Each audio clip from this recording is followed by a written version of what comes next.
Hi, Chris. Ranjan, how are you doing, man? I'm good. I'm doing great, actually. Thank you so much. And how are you? This is the best damn day of my life. Fantastic. Thank you so much, Chris. And thanks for accepting my invitation to join us on Moments with Masters.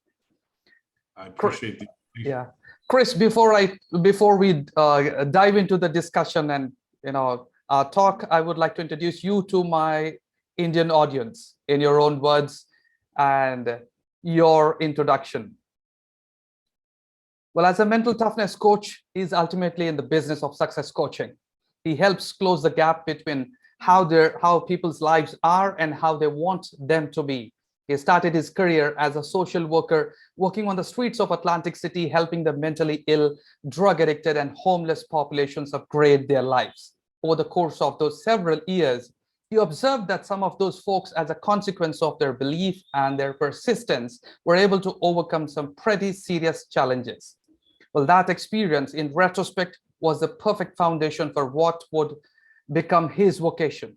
He then decided to marry his passion for the power of the human spirit with his passion for sports.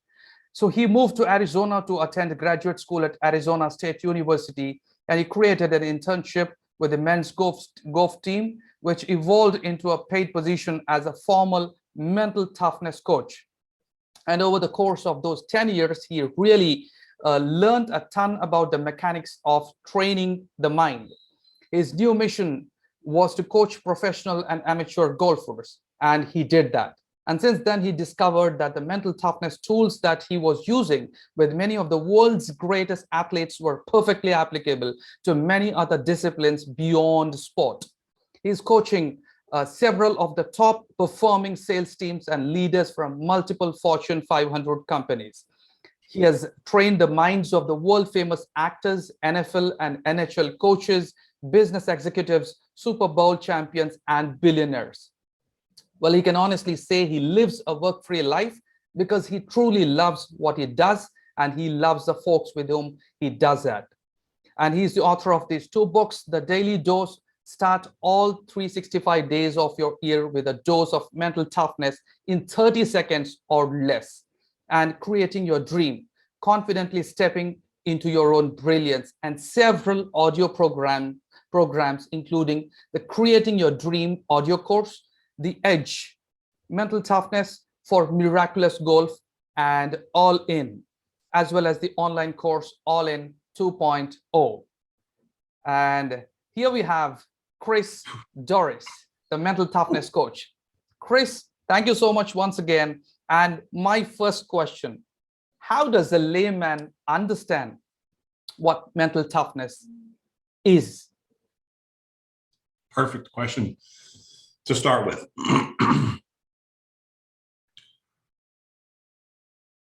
Most of us have had no formal training on how to strengthen the way that we use our minds. Most of us. I would suspect, I've spent a little bit of time in India, and I studied at a place called the Oneness University. And I know that India is the birthplace of a lot of spiritual practices that the world's embraced over time. My guess is that there are more folks in India than there are in the United States that have actually had some form of mental training, whether it's through meditation or mindfulness practices, or simply observing the activity, like the practice of simply becoming an observer of the activity of your mind. This is something that most people in the United States, and maybe most of the Western world, maybe most of the world, don't get introduced to, unless you go out and seek it. We call it the witness practice, witnessing. Yeah. The moment. And that's just a piece of it, though. That's just a piece. Exactly. Right. So it's like in the United States, I don't know, Ranjan, you can tell me, in elementary school, in the United States, we had one of the classes was called gym class or physical education. Mm-hmm. Do you have that in India? Oh, yes, we have. Okay, so that's probably global, right? And why? Why do we do that? Well, it's because we're being educated on the value of being physically active, right? Of conditioning the body so that we're fit, so that we are less susceptible to injury, so that we are more capable, right? So we had this physical education, But most of us haven't had the mental or psychological equivalent, haven't had that sort of education. And it's Buddha. I'm a huge fan of Buddha. Buddha said a couple different ways. The mind is the forerunner of all things. But my favorite way of him having articulated this is your whole life unfolds according to the way you think. That bears repeating. Your whole life unfolds according to the way that you think. And most of us have had no formal training on how to become thought warriors, how to become really skillful, masterful at filling our minds with thought content that has us feel amazing and therefore has us be amazing, so that the creation of excellence in our lives is faster and comes with less effort. So my vocation is to teach people the stuff we didn't learn on how to use our minds, more specifically, how to reprogram the way that we use our minds so that I'm able to respond to all of life with grace and mastery and creative genius. Chris, this reminds me, I was associated with Swami Vivekananda's organization and mission. I was actually a monk in Ramakrishna mission.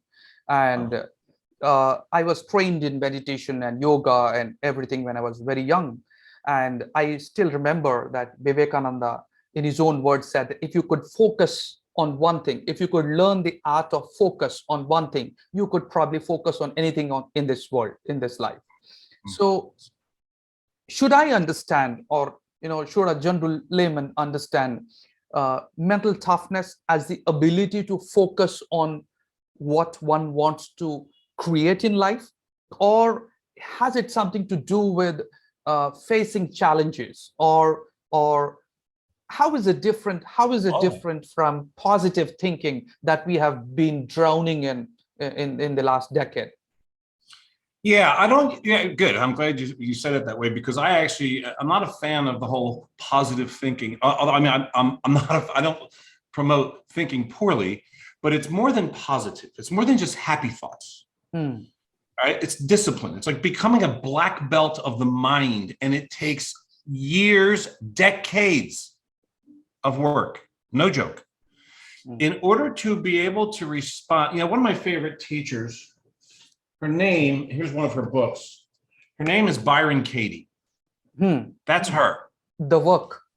You got it. You know your stuff, man. Yeah. So, Steve Hardison, right? You're in that crowd. And Steve Hardison coached her. Steve Hardison. Yes. I am blessed. These are two of my former coaches, Steve Hardison, who you know. Yes. And Chandler. Steve. So you know the whole deal. You know the deal. So my favorite quote of Byron Katie's is, until you are able to respond to all of life with enthusiasm, your work is not done. That's an amazing phrase. What she doesn't say is, until you're able to respond to gradually at some point to most of what, that's not what she's saying. She's saying, until you're able to auto respond to all of life with enthusiasm, your work is not done. I think that's profound. And that work takes decades. Because as adults, we have spent decades practicing getting good at responding to life problematically. So because we've practiced that, we're very good at that. Whatever we practice, we get good at. So the conditioning of our past would have us get really good at complaining. Complaint, by my definition, is simply having a problem with what is. And as her great title, here's loving what is the practice. Right? Loving what is. There's a great quote. I'm forgetting who it's by right now. That's eluding me. Great Indian philosopher. Krishnamurti. Krishnamurti. Yep. JK. Right. So someone asked him, how are you always so cool? Why are you always so smooth? And he goes, my secret, you see, is I simply don't have a problem with what happens. And that takes practice. So I use mental toughness as my brand because it's cool and it works. It's accurate. But in certain conversations like the one you and I are having right now, it's important for me to acknowledge that I also use that terminology synonymously with enlightenment. Bringing lightness. I use the mantra, if it ain't light, it ain't right. Bringing light, shining the light of consciousness into that which we're confused about or don't understand or afraid of, becoming more conscious, right? That mental toughness is that. It's basically mental toughness training is doing the work so that I can get as fast as possible to creation from all events. Chris, all right. I'll give two situations. Like in a situation, in the first situation, a person tries to project what he or she wants to create and practice, as you said, mental toughness. In a second situation, the person observes and allows what's happening. Which one do you think requires practice? All right, even not to challenge, but to ask you, does it require practice? Then what about just observing and allowing what's happening in the moment and being a channel to experience what you're undergoing?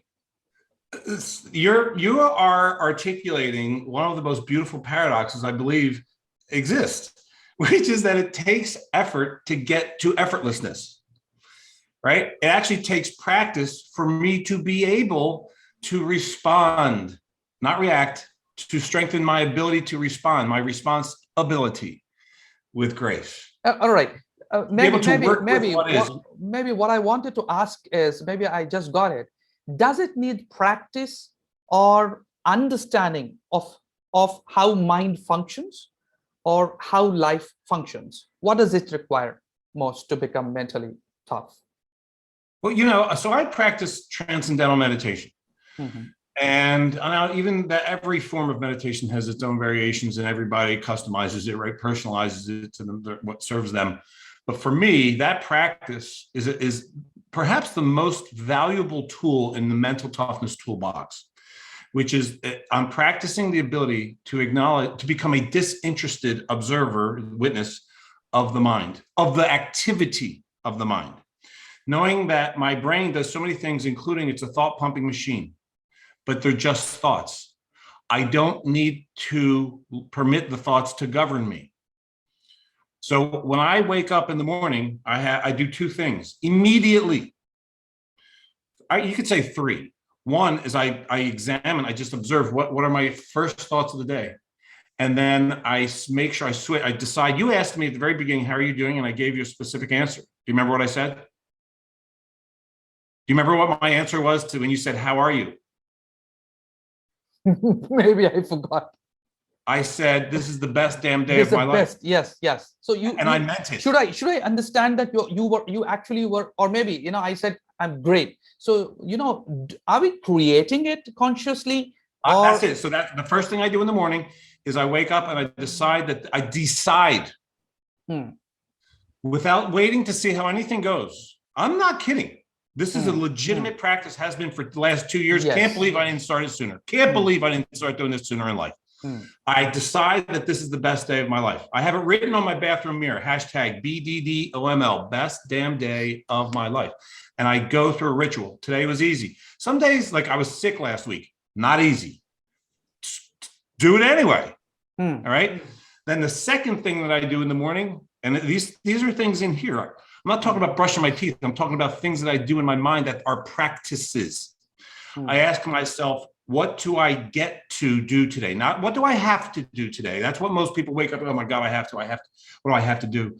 Oh, I have to. Living in a have to world. I switch it around and say, what do I get to? And I have that be true. And you were one of my first thoughts. I get to do the podcast with Ranjan today. I get to, what a privilege. What an honor. And I'm elevating. These are the practices. Here's another practice. Start systematically eliminating complaining from your life. Yes, Chris. Welcome back again. And I would like you to talk about the technical glitch that we underwent and experienced, and we are back again, continuing with our mental toughness. Well, I was uncomfortable in the other shirt, so I needed to do a quick change. Yes. Actually, I wouldn't even use the word glitch. I would use a word that does also begin with the letter G, but not glitch. I would call it gift. Gift. Okay. Because we are in the middle of a conversation that fundamentally is about the ability to respond to all of life with mastery, which takes a lot of practice, right? Which is the same thing as saying, this is what mental toughness is. The ability, it's the product of having done so much work on reprogramming the way that you respond to all of life so that you are even able to see glitches as gifts. Fantastic. Yeah, there's a mantra that I use is the problem is the gift. So here, what happened was we were in the middle of our podcast interview and Zoom had technical challenges.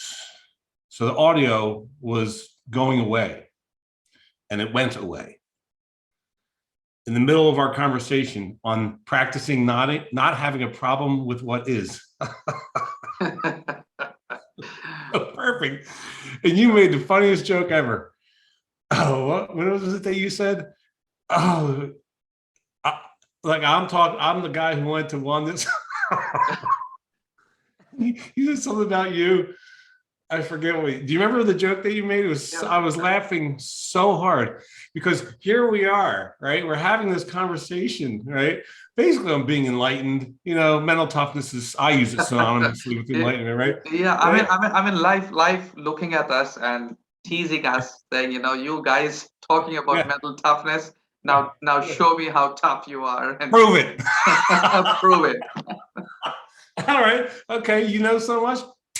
Poof. Walk your talk, baby. It was so good, man. Yeah. So good. And surprisingly, you were actually talking about systematically eliminating complaining from life, and we got the gift to see whether we really complain about it or not. And it's just so fun because our initial responses, both of us, were not enthusiasm. We were not both enthused instantly, but I'm happy to report that it didn't take long for us to see the beauty in that experience. That's the work. Absolutely. When you really look back on it, that couldn't have been more perfectly timed. It couldn't have been more perfect what occurred, right? But isn't it interesting that in reality, our immediate responses were, oh, this is a problem. Because that's what we've practiced. Exactly. Oh, I want to share, that reminds me, I want to share a video with you. It's a 2.5-minute video, brilliant video of this young boy, so enlightened. And it's called, What Do You Practice? So you can put that in the show notes. What do you practice? Because whatever you practice every day, you'll get very good at. Yeah, I'll send you that. Sure. We have practiced because of the conditioning of our past. We have rehearsed so diligently, having a lot of problem with a lot of life, like an audio glitch during a recording of a podcast episode. Why is that a problem? Why is it a problem? It's not until you see it. It's actually an opportunity to practice. Yeah, exactly. It's an opportunity to create so another mantra is every set of circumstances can be created from if viewed masterfully. Right. But so complaining. Okay. So let's go right here. We go full circle back. Right. Complaining is, and here we are, by the way, this is beautiful. We are creating from the situation that people would call adverse. Exactly. Complaining is, complaining is stupid. Complaining makes us stupid. Complaining deactivates intelligence, because what I'm doing when I'm complaining is I'm practicing resisting reality. I'm having a problem with what is. I don't believe that humans would do anything if there wasn't at least minimal value in it. So there is minimal value to complaining. I think it serves to vent, and people also get some bonding through negativity. The expense of that, however, far outweighs the benefit. So it's just a bad investment. Plus, if I practice loving what is and not having a problem with reality, I don't have anything to vent in the first place. So back to the initial invitation to your audience, which is to start systematically eliminating complaints by catching yourself when you're in complaint. And that is very, very often. And replacing those complaints with authentic and genuine expressions of gratitude. Also send you gratitude video. Oh, this is one of the most beautiful videos I've ever seen. It's called, if you Google Gratitude HD, I'll send you the link though. It's a short 6.5 minute film, actually, created by Louis Schwartzberg, who is a world famous short film creator who I got to meet recently. And a beautiful man, a beautiful video. And it's all about gratitude, narrated by a Benedictine monk whose name is Brother David Steindl-Rast. It is just so precious. And what it has us know is that we have access to gratitude in every minute of every day, always. Gratitude is always available to us, limitlessly. And if we'll slow down enough and appreciate life. So I want to practice eliminating complaining and replacing those thoughts with expressions of gratitude, maybe even gratitude for the very thing I was complaining about a moment ago. Just requires a complete shift in thinking. If scientists are correct, at least certain ones, human beings complain on average once every 11 seconds. Most of our complaints happen silently in our minds, of course. They never even make it out into the verbal world, but they're still real. Like me having the thought, oh man, my coffee's cold. We just released one. We just created one thing to bother about, one thing to be Did we talk satisfied about, before our huge technical problem, kidding, before our growth opportunity, gift from the universe, did we talk? Yeah, we did. We talked about Krishnamurti. Yes, we did. Yeah, I love that quote, right? Why are you so smooth? How come you never seem to get bothered by things? Well, my secret is simply, I don't have a problem with what happens. Did we talk about the pessimist and the optimist and the realist? No, we didn't. So there's a phrase that goes, the pessimist complains about the wind. The optimist is sure it'll go away. Whereas the realist is like, what's the matter with you? Sets their sails and hauls across the sea. So there's three characters in that story. So is it that, all right, we're talking about the pessimist, the optimist, and The realist. the realist. Now, are we talking about the realist in a way, somebody who seizes the opportunity, or somebody who is just available to what's happening? And since the person is available to what's happening, he gets to seize the opportunity. There you go. That's it, right? And that goes back to the mantra that we mentioned a minute ago, which is every set of circumstances can be created from, if viewed masterfully. Another way of saying it is we can create excellence out of anything if we'll work with it, as opposed to resist against it. Working with the Chinese principle of Wu Wei, W-U, next word W-E-I, working with, being in flow with what is. But being in flow with what is it a result of a conscious effort, or Is it something that is to be made space for?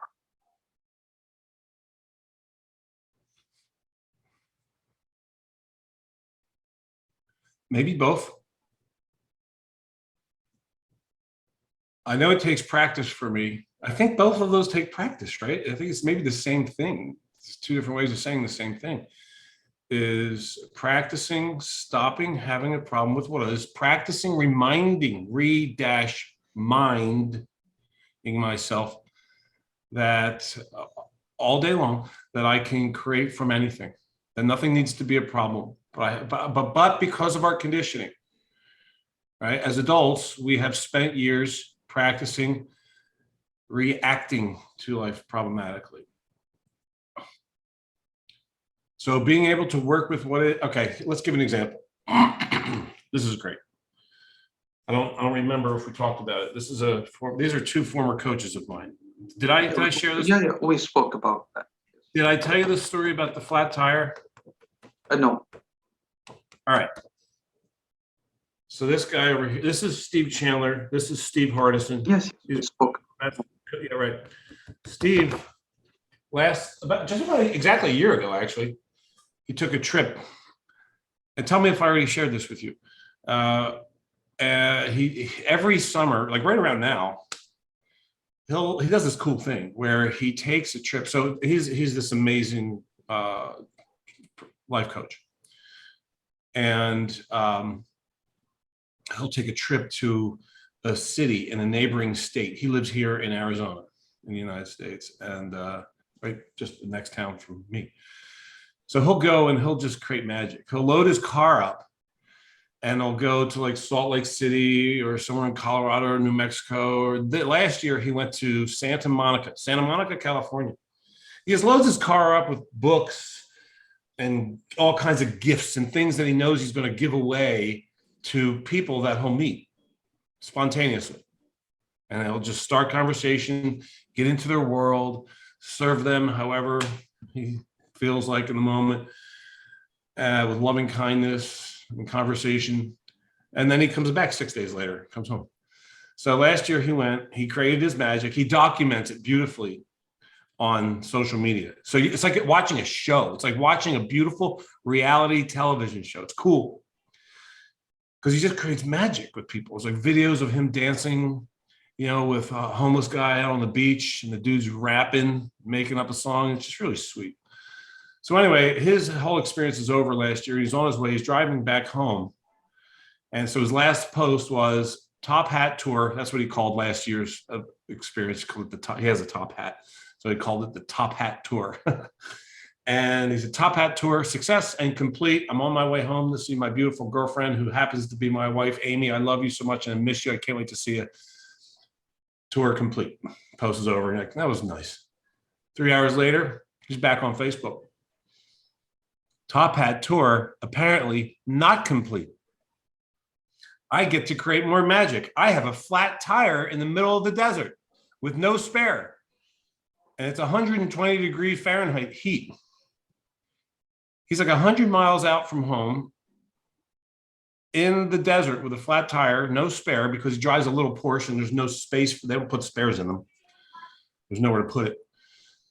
So there he is. Now, anyone that's listening to this story at this very moment, notice if there's any part of you that's thinking, oh man, oh, that sucks. Oh, that poor guy. Just observe that. Observe and ask yourself, did you choose that response? The answer is no. Most people would interpret that experience, that set of circumstances, as quite problematic, inconvenient at least. Pain in the ass for most. Not him. He went straight to enthusiasm. He got excited. He's writing in the post, I get to create more magic. I get to call Porsche roadside assistance and have an interaction with someone I never would have otherwise spoken to and create some magic and joy in their world. I get to do that. So he does, and he calls, and the woman answers, and he's all excited. And he's telling her what's going on. She's like, sir, are you on drugs? And he's like, you know what I am, dopamine and serotonin, baby. And he says, here's the situation. What are we going to do? What should we do? And she's like, wow, this is highly unusual. I don't normally get calls like this. Thank you for being so amazing. He says, you know it. So she goes, well, this is what we're going to do. We're going to call Miguel. Miguel's going to come pick you up on a flatbed. You and your car is going to drive you home. And he goes, wow, Miguel. Woo, I'll tell you what, Miguel's about to have the ride of his life and he doesn't even know it. Yeah, sound effects. So Miguel picks him up and has the ride of his life. I mean, he basically got a 2-hour free coaching session from one of the best coaches on the planet Earth and changed his world, right? So what's interesting is I start sharing that story because I love the story. I love the story because I really believe that the work that I do with people, that's what we're working towards, is the ability to respond to all of life with enthusiasm instantly. That's what we're working towards. Even having that choice available is to respond, not react to things that we historically would have considered adversity. So I'm telling the story and then I get curious. Like I'm telling the story in my group calls. I'm telling the story in my individual coaching sessions. And I had the thought, Ranjan, am I embellishing this story conveniently for myself? Like I need to call him and confirm just a couple details. So I call him up. I say, hey, Admiral. I call him Admiral. He calls me Boatness, which is fun. It's a story for another day, but that's his nickname for me. I call him Admiral. I said, hey, Admiral, I got a question for you. I got 2 questions for you about that flat tire situation of yours. And he goes, hey, what are they? And I said, number 1, how long did it take for you to seriously, like really, truly get enthused after discovering that you have a flat tire in the middle of the desert in 120-degree heat with no spare? And without hesitation, he goes, 0 seconds. I said, okay. Second and final clarification question, how are you able to do that? And he said, years and years of practice. I said, thank you. I'm telling the story correctly. Bye. That's what it is. Practicing stopping having a problem with what is, catching yourself in complaint. I'm telling you, Ranjan, it's one of the most powerful practices we could ever do to adopt into our lives, right? By practicing catching myself in complaint. In other words, resisting reality, struggling against it. And that's a battle I will lose 100% of the time. And then on purpose, shifting completely to working with what is, getting as fast as I can to creation, because every set of circumstances can be created from. He created magic from the flat tire instantly, but it took decades of practice. Isn't life, well, I'm not denying that, Chris, but isn't life naturally preparing us for mental toughness as part of its own evolution? So, Yeah, fascinating questions. Your questions are so good. so does it require an external intervention to expedite the process? You mean like Zoom audio failing or a flat tire? Well, let's say Ranjan or Chris are replaced by somebody else, but the situation remains the same, and maybe they respond in a different way. But isn't life presenting them with an opportunity in a very natural way, even if they are unaware of that? But isn't life doing what it would do with anybody? And Yeah, like, it's just like, right? The universe, 15 billion years, this has all been unfolded with flawless choreography. Long before any humans evolved into being.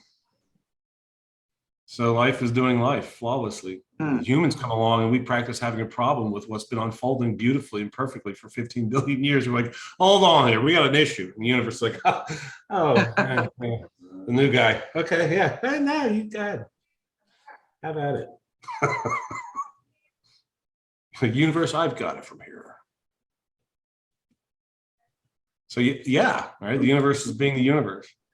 And we're practicing having a problem with it, and I believe the ultimate practice is to wake up, right? And to remember that I don't have to have a problem with what is, and that I can create from what is. Yes, probably 2 years ago I woke up to this fact, and then the next day I was like on my way to my office, and I was like, well, this is not my story. This is a story I get to play a role in. And I needed to be so much bothered about it. In fact, I can enjoy this journey.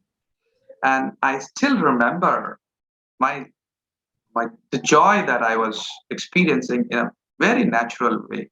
And I still remember the flow that I was experiencing. And since then, there are many things that have happened, but then it's been like that's a few seconds, and I'm like back experiencing, and it's seeing it like a game of surrender, and then yes, the action comes, but then action is not something that we impose or self-impose with, but it's something that comes out of that experience, that just emerges out of that state of awareness, that state of witness.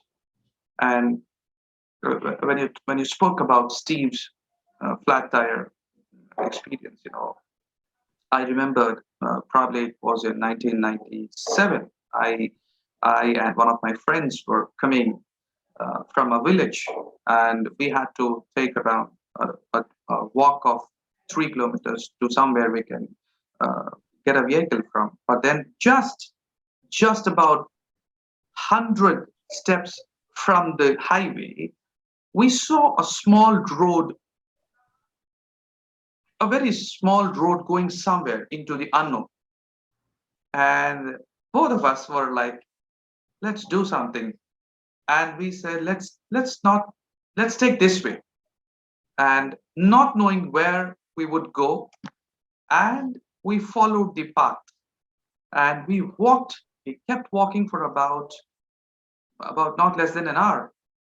And we thought that we would reach a road somewhere and then we would catch a vehicle from there. But then we actually reached a river. Oh.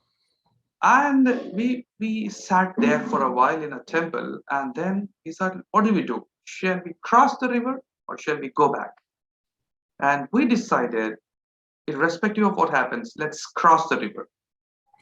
And then we caught a boat from there, not knowing where we would actually land and go. And then we crossed the road, and then we came to a place in ruins, and we found it was a Buddhist temple, the ruins of a Buddhist temple. And we sat there meditating for a while with no food to eat. And then from there again, we started walking to the other side of that river. And finally, at about 5 o'clock in the evening, we reached a small village where we could get only a cup of tea and cookies. And then we asked that guy, like tea vendor, like, what is this place? And he told us where we were. And then it was, and we asked, like, how can we go from this place to the place that we were? He said, there's only one bus that comes to this village, and you're lucky you're just 30 minutes before the bus. Else you would have had to stay the whole night here. And we took that bus, and then we came back. And when I look back to that, I consider that, why did we do that? And what did we get out of doing that? And I today call it, a stretching experiment. You stretch into that unknown. You step and stretch yourself, and you see the new self who's willing to take the unknown path and to experiment with what is. And probably, I mean, the way we experienced it, the joy we got, and who we became after that probably helped us build newer experiences in the later part. So, Chris, when did your journey actually begin with mental toughness? And what could have been those first early days of your realization of the significance of mental toughness? So, two moments. I could pick a lot of moments, but I'll pick two. One goes back to when I was a child, and my father had passed away very early in life. I was very, very young. And then we struggled financially, we struggled. So my house was full of a lot of fear and scarcity thinking. So it was unpleasant often. My neighbors, however, were full of joy, and my bedroom faced their house. So I would hear them laughing and celebrating. They would host in the summertime. They would have people come and stay at their house. We lived at the southern New Jersey coast. It's called the shore, down the shore. We lived at the Jersey Shore. And they would host different guests every week. They would have people staying with them to enjoy the beach and their company. And they would have happy hour. They would go to the beach all day and then have happy hour on the front porch, have cocktails and hors d'oeuvres. And people would walk by like me and say hello to everybody. It was full of joy and celebrations, very beautiful. And then they would go inside for dinner, and then they would go to the back patio and have cocktails and laughter all night long. and my bedroom faced their house, so I could hear all that. And it was, how laughter is contagious. You don't even need to know what someone else is laughing at. You just start like I'm just saying laughter and you're smiling. Right? You have a physiological response, and we all do. It's mirror neurons, and it's beautiful. It's beautiful contagion, joy. And I caught it. I caught a good case of joy from them. So I had the question in me, and I didn't realize this was actually a question until later in life, but in retrospect, obviously it became a question for me, which is, how come they're choosing that and we're choosing this? They're choosing woo and we're choosing meh. So I became very curious about that, and I decided to dedicate my life to it, because if that's available, that's better. Like if that's an available option, why not choose that? Joy, celebration, community, camaraderie, elevated states. So that's where it really started. But then there was another moment where I talk about the problem is the gift. This is after I graduated college. I wasn't clear on what my path would be. So I was just doing some social work at the time because it involved helping people, but it didn't pay anything. It was just something to do until I figured out my life path. And I was playing basketball. I always played basketball my whole life. And I was still playing after college, just playing in casual pickup games in the town. And one night I went and I shattered my leg playing basketball. Terrible compound fracture, bone protrusion. It was bad. I got an infection. I almost died from it. So I healed, and I said, that's enough basketball. For God's sake, I'm done. I started playing golf. And I got really into it. I got really, really into the game. I loved the game. And I just love the game for so many reasons. Among them is the game is truly a reflection. It's a mirror. It says, this is who you are. And I started getting angry. I started getting good. And then I started getting angry. And one day I hit I hit the ground before the ball. All this mud went into my face, and I got so angry that I slammed my club into the ground, and it broke So the club had buried in the soft soil because it was wet, and the club snapped. And I'm standing there holding the broken golf shaft, going, talking to myself. I was alone, just saying, "Bro, what is wrong with you? What is wrong with you?" And that's when I decided, because I don't act like that typically in life. I mean, the range of emotions that I would experience in a moment's time on the golf course was purely neurotic and fascinating. So I became fascinated with it. And I decided to marry two of my passions, which is psychology and the human spirit and potential, with sports. I moved to Arizona, and I trusted that I would be able to create something excellent out of it, out of my passion. And I came here, and sure enough, that's precisely what happened. So social work to sports psychologist to life coach, but fundamentally, they're all the same. Inspired by joy, inspired by happy people, and the psychotic nature of the game of golf. Chris, for people who must be watching this and who will watch this, and people who will aspire to become like you, and to create a good life, a happy life, a prosperous life, how long did it take from that pain to where you are today? It took exactly as long as it needed to. The reason I ask you this question is that we have been like a kind of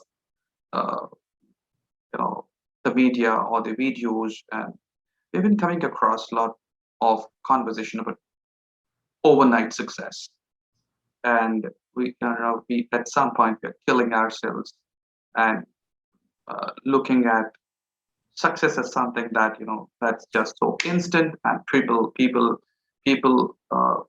create a successful life in less than a fortnight kind of thing. So I would want you to speak about this, the duration and kind of time it took for this entire process to be where you are today. It took exactly as long as it needed to. Like we plant corn, we can't make it grow faster. We can slow it down, but we can't speed it up. It takes what it needs to. Exactly. Now I did slow down. So first of all, let me unpack the term success, because that's a tricky word there.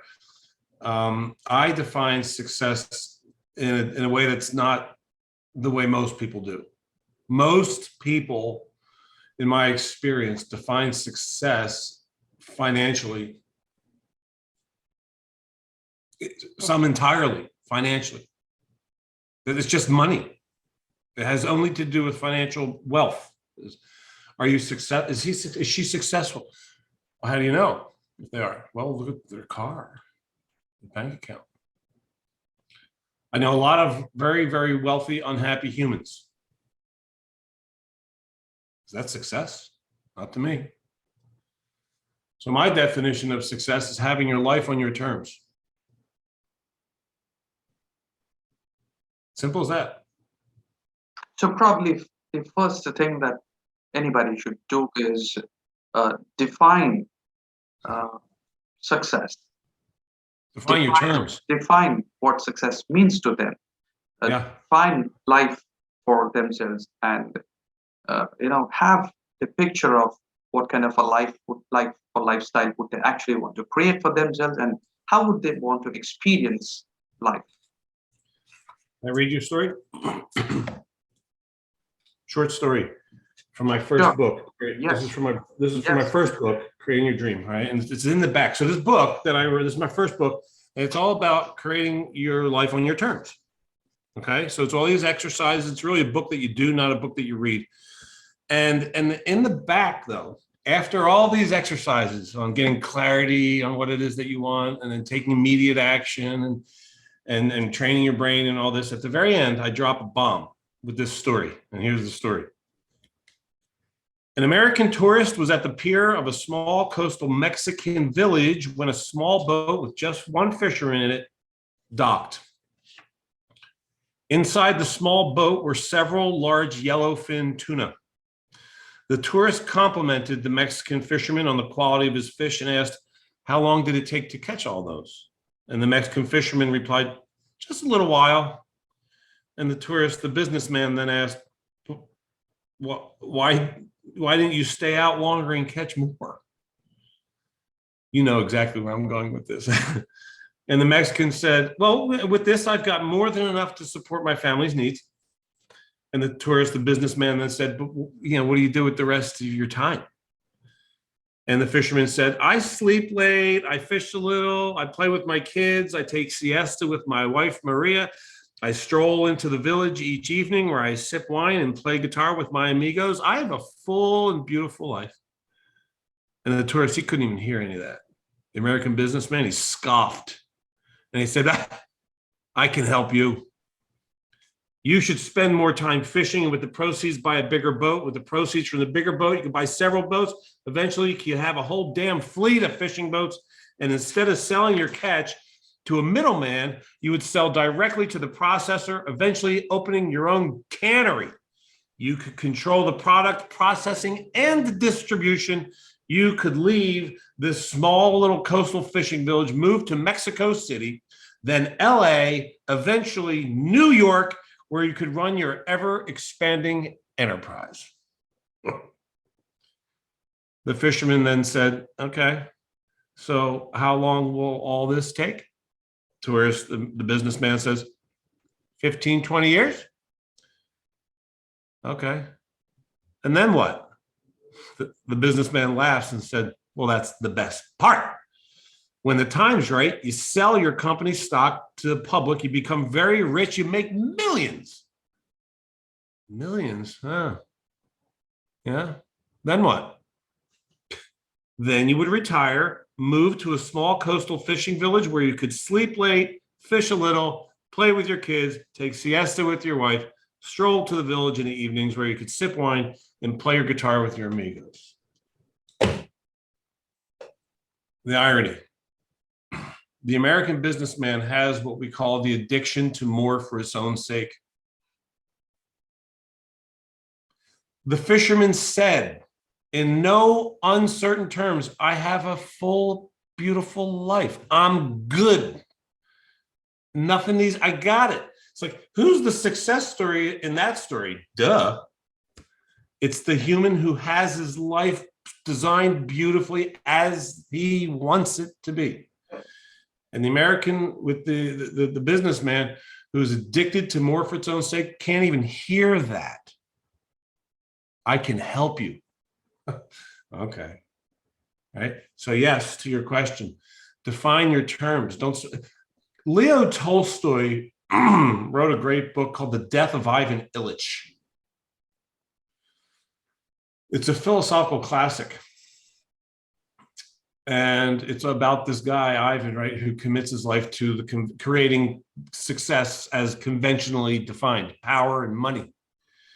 And then the guy is diagnosed with a terminal illness, and on his deathbed, he's confronted with the question that none of us want to ask ourselves, which is, was my whole life wrong? So what you just suggested is about as important as anything anybody can do, in my opinion, which is slow down enough to make time to sit down and get a paper and pen out and do some writing on your answer to the question, what are my life terms? What are my greatest values? How do I want my life to be? And maybe you'll discover it's not very different from how it is. Or maybe you'll discover it is quite different from how it is. And either way, you get to go create whatever you want. And it'll take the time it needs to. As far as the creation of financial wealth, for me, that I did slow that down. It still took exactly as much time as it needed to. And in that time, I had to reprogram my scarcity beliefs that I learned from my family and multiple other sources in order to be able to manifest financial wealth. To be even able to ask for set certain fees, to even be able to think that that's a possibility.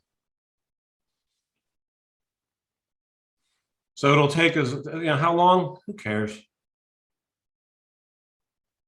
Let's get busy creating what you want and enjoy the whole deal. Chris, I would love to hear a client success story from you.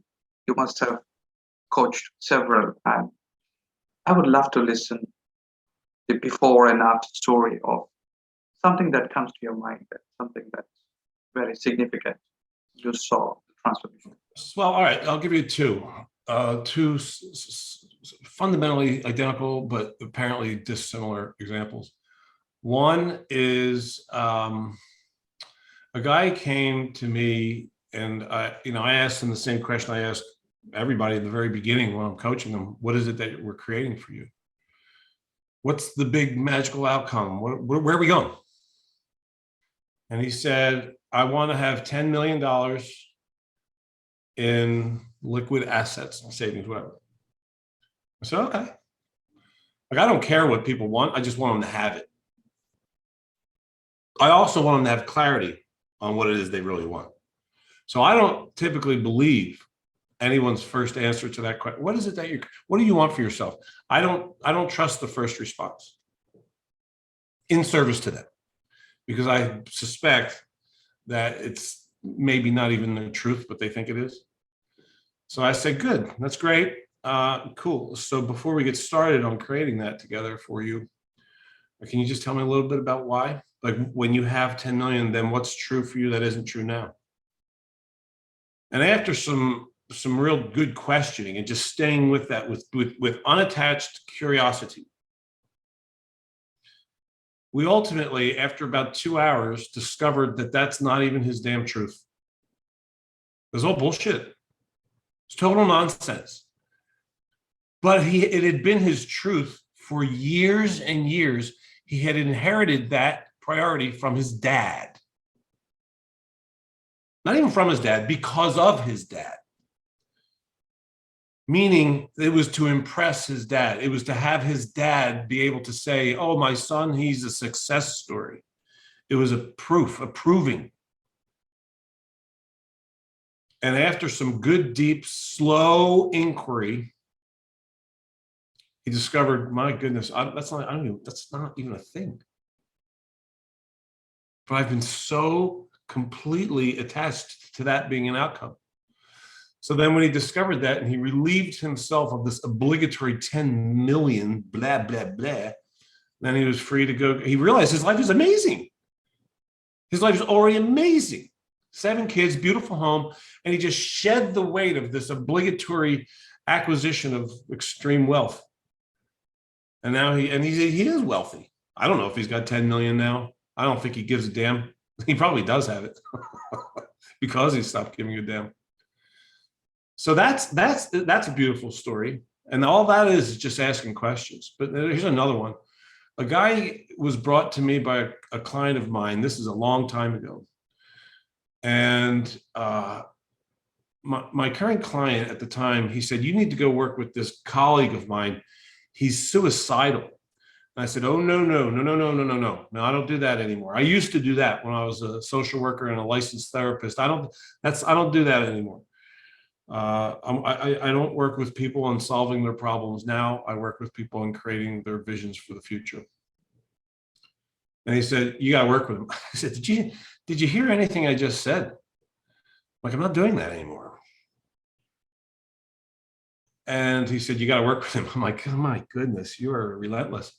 He said, just do with him the work you're doing with me, which is reprogramming the way I respond to life, upgrading the way that I interpret reality, becoming a thought warrior. And I said, I don't know. He goes, I'll bring him, and he lived far away. He says, I'll come to, if you do it, I will accompany him to every single one of his sessions. I'm like, oh man, Now you're like guilting me into this. I'm like, you would really do this for that guy? You care about him that much? He goes, yeah. I said, all right, fine. So we started working together, and all I did with him was the same work, the fundamental work of being able to practice all day, like with eliminating complaints. And it was hard for this guy. I mean, he was really ready to end his life. He was that hopeless.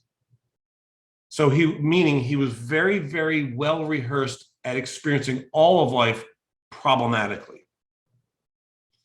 So it was remarkably difficult for him to challenge the nature of his thoughts. They were so convincing that everything sucks that it was really challenging work for him to even begin to turn that around and go, well, maybe it doesn't. Maybe it doesn't all suck. And he gradually started to change his inner dialogue and his outer dialogue and upgrading it gradually. And he ended up turning it around completely.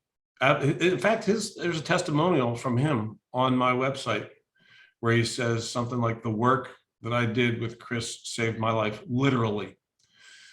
So he ended up turning it around and becoming a super happy guy. He went off to Harvard, got his MBA, and started buying all this land and investing. And, you know, he's happy.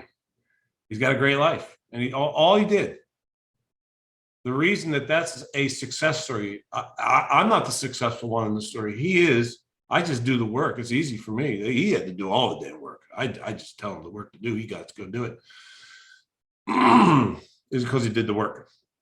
It's a success story because he did the hard, real work of opening up to the possibility that my thoughts are crappy, that B, they're just thoughts, and that's all they are. They're just thoughts, and they can be manipulated. And then finally C, let me practice a whole new quality of thinking and have that become habitual so that I automatically respond to life with joy and creativity. Chris, this reminds me, like I've been giving workshops and trainings and talks on authentic influence and authentic self-leadership for about 2 years. And I still remember I gave a workshop, my first workshop on authentic self-leadership about 2 years ago. And by the end of this workshop, like I have testimonials on my channel, and I have people speaking a lot only about one aspect of this, the same thing of their discovery of their purpose. And when we started with asking them what is their purpose and what do they want to create in life, the similar way they had this thing, that thing, this thing. And when asked like, why are you doing this? And they had an answer at the surface level. They said, yes, this is why I do this. But then I have a system, and I take them through a systematic process to the real answer. And by the time they are there, they're like, oh my God, I mean, is this why I actually do it? Is this why I actually want to create it? And if you, when I go back to those videos, I see like people, one of the testimonials where a communication coach says that in this whole day of workshop, like I see my purpose of being here, my job is done. I now can go and create what I actually want to create. I've had people, experts from learning and development departments of reputed organizations, themselves being trainers, and because I actually help self-growth experts increase their impact without being sleazy, and to not being sleazy and not feeling like a fraud. They need to be aligned with who they actually are and who they're being in the moment. And but speaking about mental toughness, my last question of our conversation would be like, how do you then find the balance between your mind and your heart? What your mind speaks and what your heart wants to do. you talk about mental toughness, there Oh, yeah. Good. Yeah. chances are people misunderstand it as only a mental thing. So probably I would want you to help us understand the Brilliant. balance between mind and heart way of So you ask really great questions. Just FYI, great questions. Yeah, mental toughness is understanding that one of the things that the mind does is it's a thought pumping machine, the brain, right? And thoughts are just that. They're just thoughts. And I don't really want to trust them. I don't want to trust my thoughts because they're often stupid. So a huge part of mental toughness is understanding that thoughts are just that. They're just damn thoughts. They're just damn thoughts. And when I can slow down enough, which again is the most lucrative discipline that I've ever incorporated into my life, slowing down. It's been valuable on multiple levels, including financial. When I can slow down enough to listen, to trust the wisdom of the organism, so to speak, great. then I find that, and I will call that the heart, that I don't have to worry. Worry is a thought, is a creation from thinking, not experiencing. It's from thinking. Okay, so I enjoy the game of becoming a great thinker, and part of that is knowing when to just shut up. Just shh. Practicing stopping caring about your thinking. Practicing becoming a disinterested observer of the noise and activity of the mind. Just knowing it's just thoughts. They're just thoughts. Some of them are nice, some of them are weird, but they're all just thoughts. And if I can practice stopping caring so much and stopping living within the thinking, then I can experience the serenity that I am convinced is perpetual and uninterruptible. It is permanent. And in that needlessness, I have so many brilliant ideas, which is a beautiful paradox. Right? I'm not trying to have an idea. I'm stopping caring about that. And in that space, I often have some of the best ones. So trusting, shh, practicing, shh, and just being. Fantastic, Chris. Thank you so much for joining us. Thank you so much for sharing your wisdom. Thank you so much for sharing your stories. Thank you so much for sharing your being with us. Great lessons on mental toughness. And it's interesting. We started talking about your definition of mental toughness, and we have come to silence. Beautiful. It's perfect. Perfect stillness. Ranjan, thank you so much. I'm so honored to be invited. I know that we're on opposite ends of the planet, and I want to acknowledge you for your commitment, to doing this. I know it's late. It's very, very late. It's almost midnight there, and you've done that twice for us. So I want to thank you for that. Thank you for the invitation, and thank you for the way that you choose to use your life, because the world is a better place because of that choice. Thank you so much, Chris. And you'll be sharing a few videos, and probably I would also want to include them in the description of the video that I'll be sharing with my Indian audience. I would see that they watch the videos and learn from, and they read your books and follow your work. I encourage people to get on the Daily Dose. That's my favorite project of life, of all my life. My favorite thing is the Daily Dose. It's called the Daily Dose Mental Toughness Tips in 30 seconds or less. So when you get on that list, wherever you are in the world, around 6 or 7 a.m., every single day, you'll get a little tidbit. Like, here's the book of the Daily Dose, but it's an email, right? So you'll get something short, something like that. Hey, these are all little daily doses. Every page is a different one, but you'll get one of these in your email, and it helps you get your head right first thing in the day. Right. So the way you can get on to that list to get those goodies, and I never solicit. That's just beautiful, just, service. Is to go to my website, ChristopherDorris.com. And the sign up will be right there on the right-hand side of the homepage. I would share the link. Thank you. Thank you so much, Doc. Thank you for being here.